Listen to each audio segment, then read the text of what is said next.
네, 여러분 안녕하세요. 오늘은 하사 때 돈 빌려주고 중사 때 받은 제가 왜 우리나라 사람들은 이렇게 돈 빌려준 사람이 돈 빌린 사람한테 미안해야 되는지에 대해서 한번 제 얘기를 토대로 한번 해보겠습니다.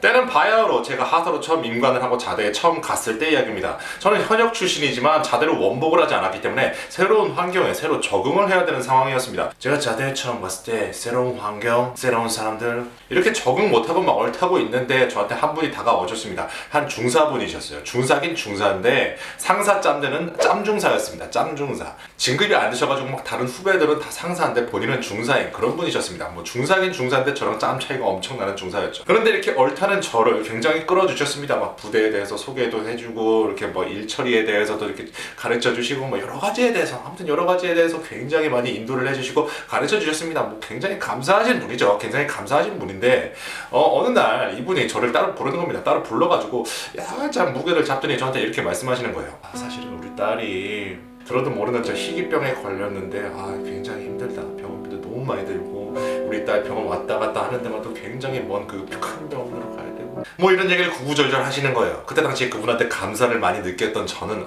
굉장히 안타까웠죠. 저 따님이 굉장히 희귀병에 걸리셨구나. 굉장히 안타까웠습니다. 안타까웠는데 결국은 이렇게 말씀하시더라고요. 그래서 말인데 우리 딸 병원비 때문에 그러는데 혹시 여유가 되면 조금만 도와줄 수 있냐 이렇게 말씀하시는 겁니다. 그래서 가슴이 너무 아팠던 저는 도와줘야겠다, 무조건 도와드려야겠다, 나 많이 도와주신 분인데 무조건 나도 도와드려야겠다 생각이 먼저 앞섰습니다. 그때 당시에는 뭐 이성이고 뭐가 없어 그냥 감정이 먼저 앞섰습니다.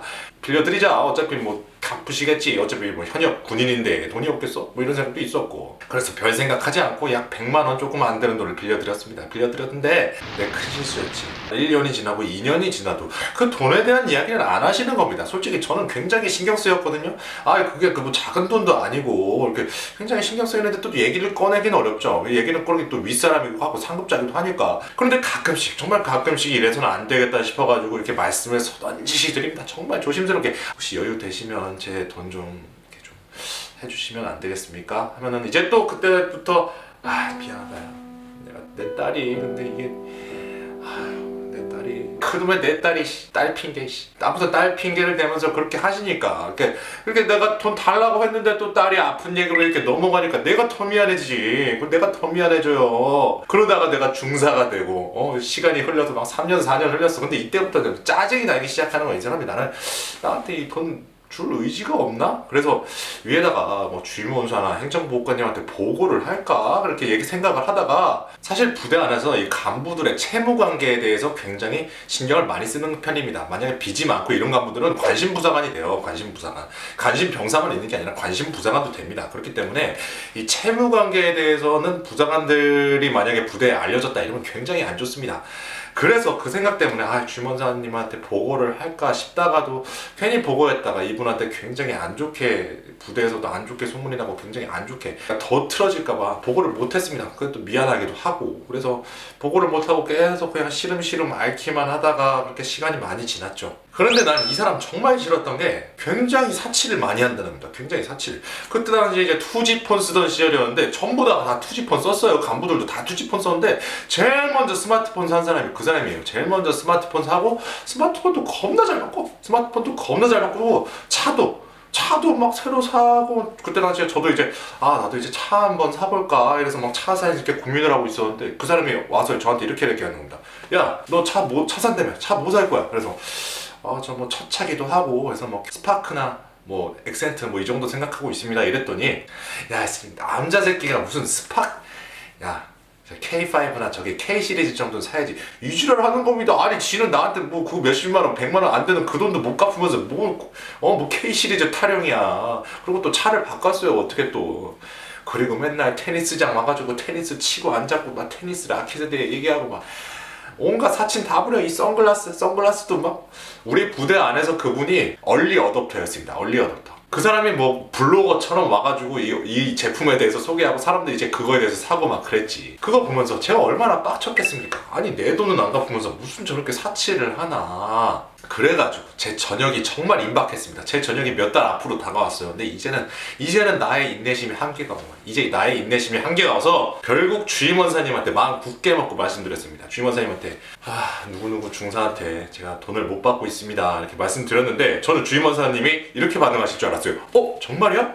그런 채무 관계가 있었어? 하면서 당장 이 녀석이 불러가지고 이거 홍군형 내야겠구만 이럴 줄 아셨습니다. 그런데 주임원사님의 반응이 너무 의외였어요. 주임원사님이 어떻게 반응하셨냐면 그래? 너한테도 빌렸어? 아휴 이러시는 겁니다.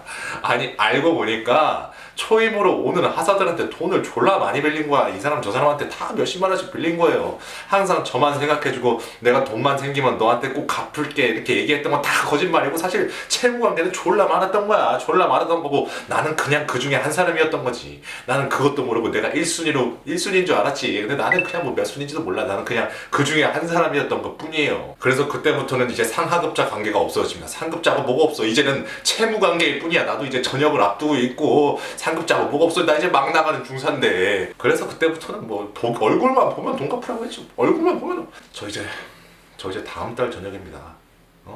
지금 저한테 하사 때 빌린 돈을 내가 지금 다음 달 저녁하는데 안 갚으셨어요. 미안하다 하면서 또 막 그러는데 또 미치겠더라고. 결국 갚았습니다. 중사 때 거의 저녁 임박해서 갚았는데 다 갚지도 않았어. 일부만 갚았어요. 일부만 갚았습니다. 진짜 그렇게 살지 마 당신. 그러니까 진급 안 되고 남들한테 밀리고 그런 겁니다. 아니 왜 우리 인생은 엄마 뱃속에서 나올 때부터 이렇게 모든 이게 깨달음을 다 얻고 나오면 안 되나? 모든 깨달음을 다 얻고 남들한테 돈 빌려주면 안 된다 이런 깨달음을 얻고 나오면 안 되나? 왜 이렇게 한번 당하고 나서 이렇게 그 깨달음을 얻게 될까요? 물론 뭐 억대니 뭐 몇천만 원 뭐 사기 당하시는 분들도 많지만 요 정도 선에서 이제 제가 뉘우침을 받았다는 것에서 감사하게 생각합니다. 정말 인생의 교훈을 받았어요. 아주 감사합니다. 왜 우리는 돈 빌려준 사람이 더 미안해할까요? 일단은 돈 빌려준 사람들은 착해. 착합니다. 왜냐면은 돈 빌려달라고 하는 사람들의 그 어려운 상황과 이 감정에 대해서 굉장히 공감을 하거든. 이걸 공감을 하기 시작하면서 굉장히 안타까워. 그러면서 이제 돈을 빌려주는 거죠. 그렇게 돈을 빌려주는데 빌려주고 나서도 이제 아직도 힘들 텐데 이렇게 이렇게 내가 돈 달라고 하면 괜히 독촉하는 거 아닌가 하면서 이렇게 돈 빌려주는 사람은 일단은 착합니다. 하지만 돈 빌려달라는 사람은 그렇게 착하지 않죠. 그리고 두 번째는 괜히 달라고 계속 독촉하다가 얘가 진짜 마음 먹고 나쁜 마음 먹고 진짜 안 줄 수도 있으니까 그렇기 때문에 더 말하기 어려운 것도 있는 것 같습니다.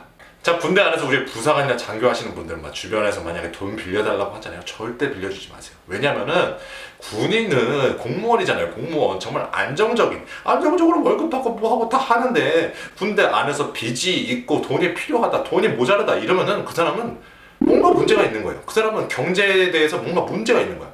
분명 뭔가 문제가 있으니까 돈을 빌리는 겁니다. 그렇지 않고 정말 정상적인 생활을 했다 하면은 군인이 돈이 모자랄 일이 없어요. 정말 한 1000명 중에 1명 정도만 뭐 진짜 뭐 정말 어쩔 수 없는 사유에 의해서 뭐 돈이 필요한 경우는 있겠지만 그게 아니라 제가 생각에 999명은 다 문제 있는 사람들이야. 다 경제적으로 뭔가 문제가 있으니까 돈을 빌리는 거야. 그러니까 절대 빌려주지 마세요. 군인 중에 돈 빌린 사람, 돈 빌려달라고 하는 사람 신용 0입니다. 0. 절대 돈 빌려주지 마시고 조심하시기 바랍니다.